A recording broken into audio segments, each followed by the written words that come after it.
Hi there, in this screencast I'm going to show you how to make collision boxes for your sprites so that collisions look much more realistic.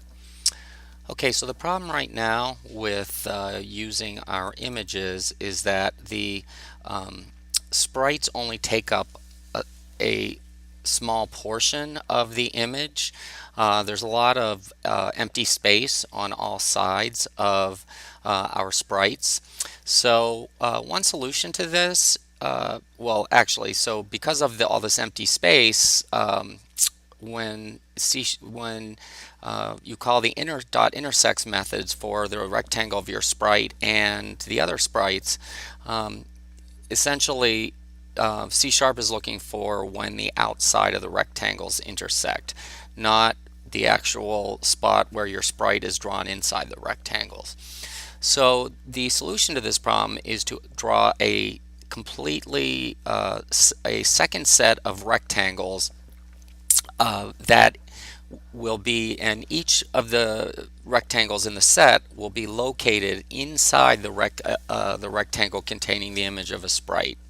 So you need to do a little math for this, but once you do, it's actually relatively easy to uh, implement, and I'm going to attempt to do it here with my animated game that I've been working on. So you're looking at the screen now, you're seeing I believe like the 100 by 100 version of my sprite. Now if I do the 200, I think in my game I actually have it as 200. So let's see.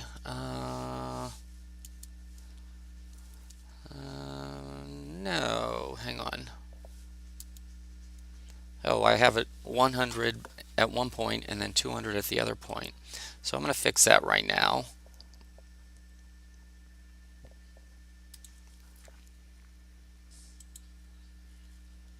Okay, I think now I have it so that he's always 200 pixels. So let's see.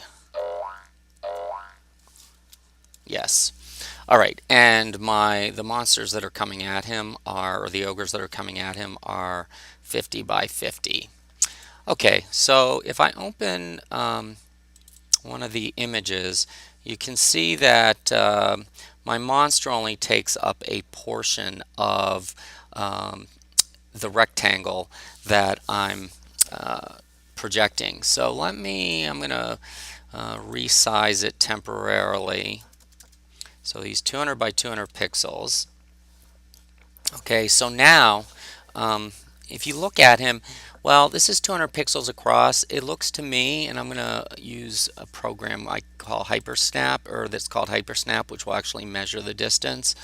So he's only about 60 pixels across, and he's centered in the middle. And let's see, his height is about, let's see, I need to bring up HyperSnap again. His height is only about 70 pixels, centered in the middle. So if I subtract for the width, if I subtract out 60 pixels, I get 140 pixels, which of course would leave 70 pixels of blank space on his left and another 70 on his right. So that means my new rectangle for my lead guy needs to be 70 pixels to the right of the outer rectangle. So I need to go up and declare a set of collision rectangles. Looks like I already did for the obstacles, but let's go down and do it also for my guy who's running. So for rectangle, for monster rec, I'm also going to do collision monster rec. And then down where I create him in the initialize method, where I create the rectangle, the actual rectangle, right underneath monster rec, I'm going to say monster collision. Let's see, gosh, what is, I thought I called it monster, no, collision monster rec. Let me call it monster collision rec instead. Okay, so I'm going to say monster collision rec equals new rectangle. And I'm going to start him, start the collision rectangle at what, 70 past 100, so at 170. And then the height, so I think I said that I had 70 pixels from top to bottom. So 70 pixels subtracted out of 200 and divided by 2 is going to be about 65 pixels of blank space from the top of the screen. So I need to add 65 pixels to where I started the actual rectangle that I'm using to draw him.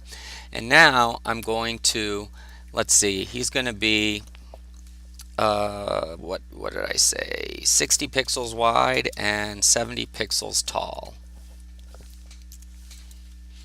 Okay, so now I'm going to do the same thing for the blue one-eye collision rectangles.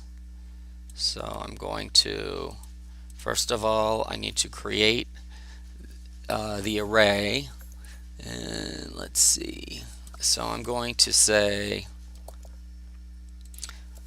blue one-eye collision rectangles equals new rectangle number of obstacles.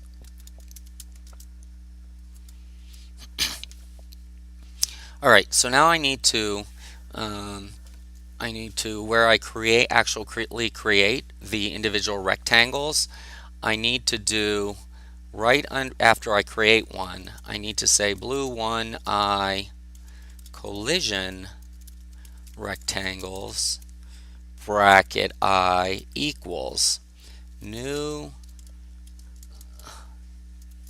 rectangle, and then okay, so the obstacle is going to be created at screen width, what did I say, plus 70, and then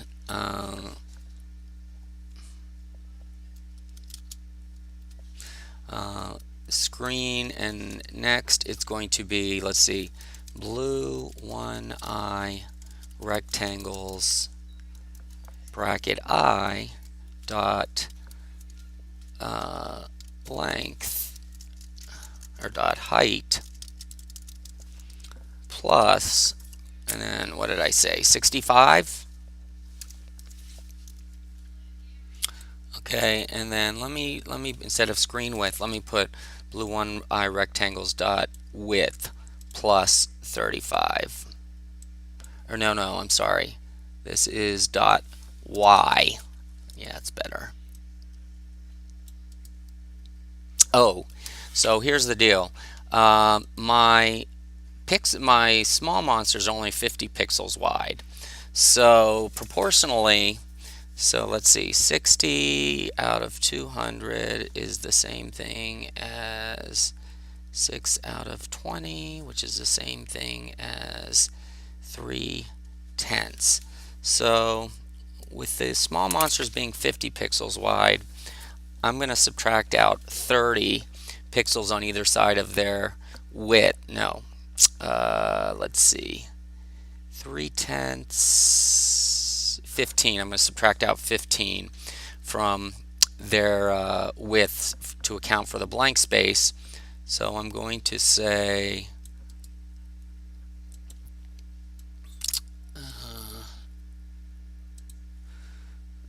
plus, and this would be plus x,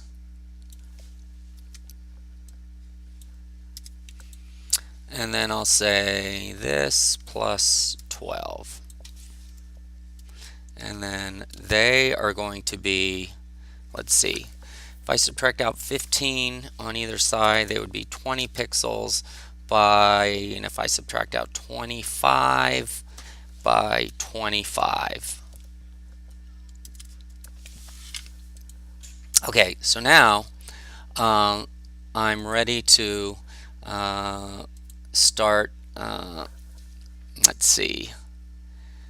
Oh yes, I need to change this, add this to where I reset the game.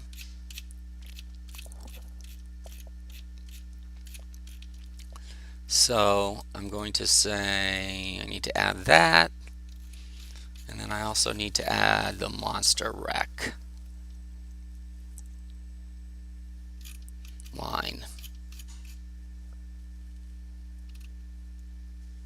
And monster collision wreck, I should say.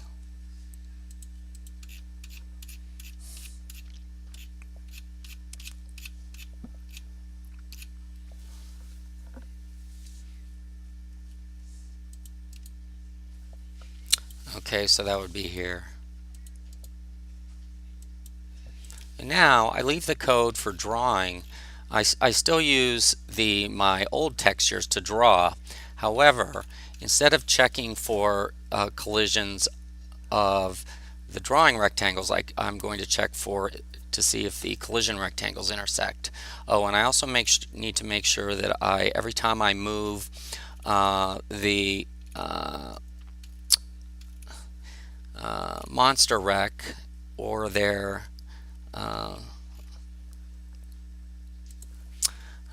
I need to also move the collision rec dot y minus equal the same distance.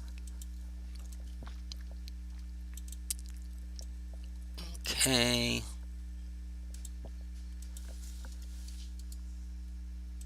So I'm going to pause while I make all those modifications.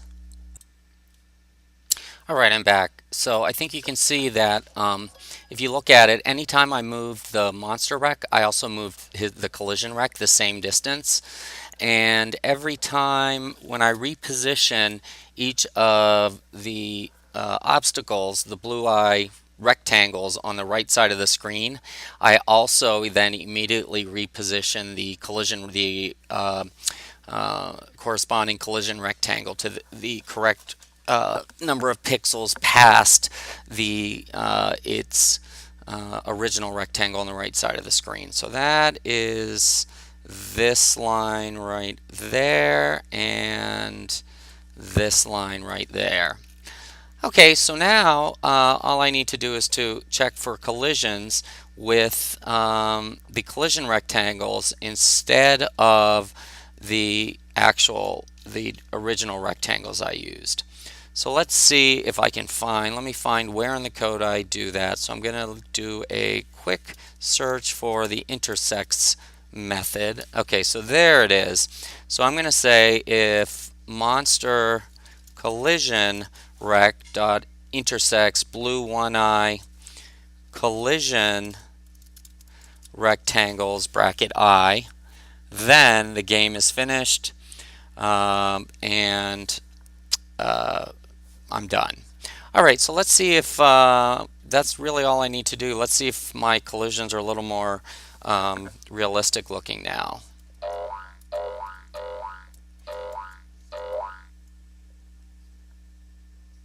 Nope, didn't work. Okay. Alright, so something's off with my rectangles. I'm going to pause the video while I figure out what's going on. Alright, I think I found the problem. I forgot to update the position of the blue one-eye rectangles, so they were never collision rectangles, so which are my obstacle rectangles, so they were never moving across the screen with their corresponding image. So I found where I need to do that. It's right here.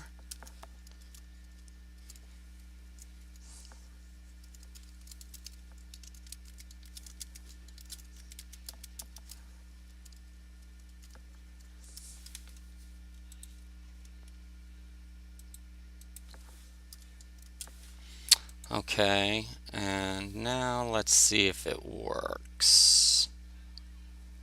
Uh, all right, so here we go.